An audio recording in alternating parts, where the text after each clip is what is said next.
자, 우리 지난주에 갈라디아서를 할 때 이제 우리가 사도 바울이 제일 먼저 쓴 편지라고 했잖아요. 제일 먼저 쓴 편지고 아마 신약 성경 자체에서 신약 시대에서 가장 신학적인 부분을 먼저 쓴 이 학문적인 어떤 책이 갈라디아서가 아닐까 생각을 합니다. 갈라디아는 동네 이름이 아니고 그 지역 이름이에요. 또 지난주에 우리 갈라디아에 사도 바울이 이렇게 다녀왔는데 북부는 3차 선교 다음에 이제 잠시 들렸었고 남부는 1차 선교할 때에 들렸기 때문에 이 편지가 대상이 남부에 있는 지역에 있는 교회들에게 쓴 거다 그러면 1차 선교여행 다음에 쓴 거다 이렇게 지난번에 말씀드렸습니다. 그런데 이제 대부분의 학자들은 갈라디아 남부에 밑에 보면 비스디아, 루스디아, 이고니온 이런 지역에 있는 교회들에게 편지를 썼다라고 거의 그렇게 합니다. 한 70-80% 학자들이 그렇게 얘기를 해요. 그러면 이제 갈라디아는 왜 썼느냐, 갈라디아서는 왜 썼느냐. 자기가 1차 선교하면서 그 갈라디아 1차 선교한 지역을 지나가니까 유대인이라고 과격한 유대인이 와가지고 사도 바울에 대해서 뒷담화를 치는 거예요. 저 새끼 저거 완전 사기꾼이야 저거 믿지도 마 저거 막. 교회들 사도 바울이 지나간 교회는 다 쫓아와가지고 어떻게 알았는지 와가지고 야 아까 사도 바울 왔었지. 그 새끼 뭐 믿지 마. 완전 사기꾼이야고. 야, 그게 무슨 사도요? 사도? 웃기는 소리 하지 마. 사도 아니야. 완전 사기꾼이야. 그러니까 사도 바울은 자기가 예수님을 만나고 난 다음에 예수에 대한 복음을 그 하나 잡고 자기가 갖고 있는 모든 것들을 다 배설물로 여길 정도로 목숨처럼 복음을 전하는데 와가지고 사기꾼이래. 지가 무슨 사도야. 그러니까 그 지역에 있는 사람들이 헷갈리는 거예요. 이게 누구 말이 진짜지? 만약에 사도 바울이 사도가 아니다라고 분명히 나면 사도 바울이 전한 복음도 사기가 되는 거야. 이게 헷갈리는 거예요.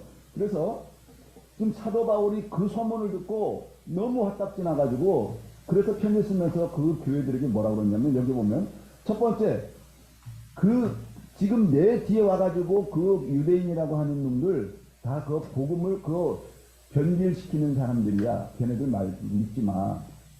이렇게 하는. 오히려 걔네들을 믿지 마.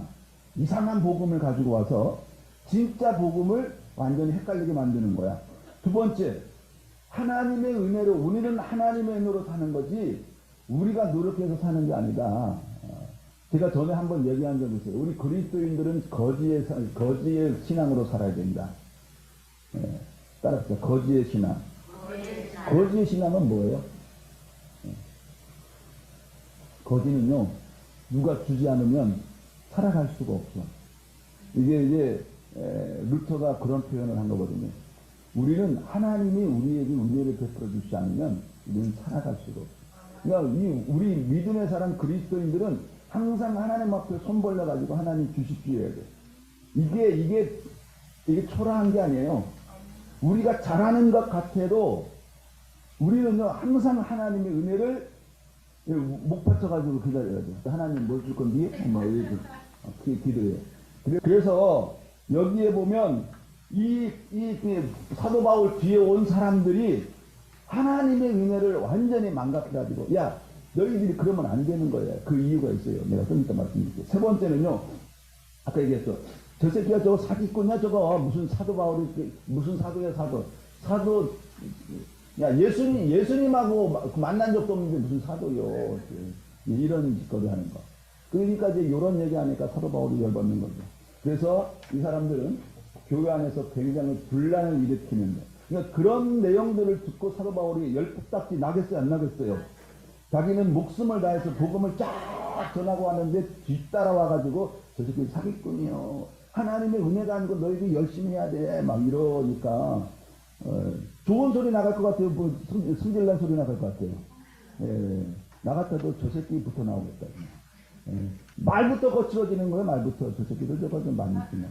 그래가지고 그 따라온 사람들의 그 정체가 누구냐? 정체는요, 다른 복음이라고 그래요. 이게 한번 보십시다. 갈라디아서 1장 6절.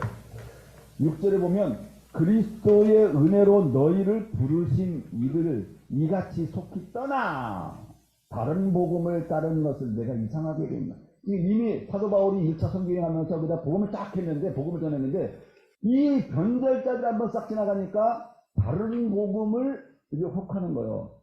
그리고 두 번째는 예수 그리스도에 대한 믿음에 대한 의가 아니고 율법을 지킨 자가 도덕적으로 의롭다 이렇게 하는 거예요. 율법을 지켜야, 예. 뭐 물건 훔치지 말아야 의롭다. 이게 도덕적으로 행하는 것들이잖아요. 물론 예수 믿는 사람들이 도덕질하면 안 돼요. 그런데 율법에는 그런 게 딱 나와 있으니까 이게 지켜지면은 의롭게 보여지는 거예요. 눈에 보이는 것처럼. 세 번째는 성령으로 시작해서 육체로 망하겠느냐 이게 한 것처럼 성령은 우리 눈에 안 보이기 때문에 그 사람이 정말 바로 살아갔는지 안 살아갔는지 몰라. 근데 육체적으로 보면은 우리가 노동하는 것 이런 것들이 다 보이잖아요. 이런 것들. 그 다음에 그리스도 안에서 양자됨의 자유 상태. 이 사도 바울은 진정한 자유는 그리스도 안에 있을 때 진정한 자유다.